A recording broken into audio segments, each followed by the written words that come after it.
প্রথমবার দিলীপদার বাড়িতে এলেন, কেমন লাগছে? খুব ভালো লাগছে। আপনি তো শহরের সবকিছু, এখানে তো গ্রামীণ পরিবেশ, এই পরিবেশটাকে কেমন লাগছে বা মানিয়ে নিতে কিরকম? আমি নেচার লাভার, আমি ভীষণ ডাউন টু আর্থ।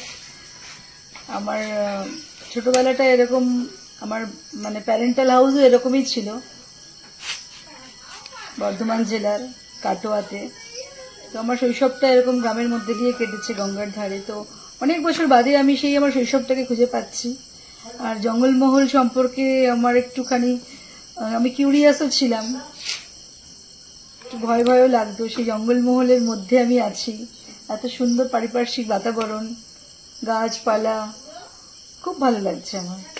পরিবারের লোকজনের আন্তরিকতা, যখন থেকে এই গ্রামে আমরা এন্ট্রি করলাম তখন থেকে নিয়ে এখন অবধি কয়েকটা মন্দির দর্শন হলো, খুব ভালো লাগলো।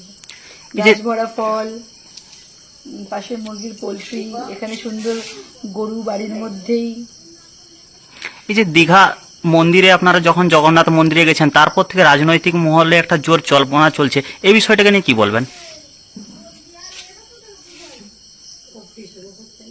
এটা পার্টিকুলার কিছু কিছু মানুষের হয়তো ভুল ধারণাটা একটা বিভ্রান্তি তৈরি করা রাজনৈতিক মহলে। কিছু ব্যক্তির আমি জানি না, তো কারো কিছু ব্যক্তিগত হয়তো ইন্টেনশন আছে, ওনাকে কেউ হয়তো জেলাস করেন, তাই হয়তো এভাবে একটুখানি ব্যাপারটাকে। আগামীকাল বঙ্গ বিজেপির যে বৈঠক, সেখানেই দিলীপ দাকে ডাকা হয়নি, এমনটাই কিন্তু সব জায়গায় জানা যাচ্ছে, এই বিষয়টাকে নিয়ে কি বলবেন? উনি তো এখন কোনো পোর্টফোলিও হোল্ড করছেন না পার্টির, তো কখনো কখনো ডাকেন, তো তখন তো জানতো উনি। যেমন এই অ্যাক্টিভ মেম্বারশিপ ক্যাম্পেইনের জন্য ওনাকে বলেছিলেন, তো উনি গেছেন অনেক জায়গায়, ক্যাম্পেইন করেছেন, কাজ করেছেন। শেষ প্রশ্ন, দিলীপ দা কি তৃণমূলে যাচ্ছেন, যেটা রাজনৈতিক মহলে এই মুহূর্তে চর্চার বিষয় হয়ে দাঁড়িয়েছেন?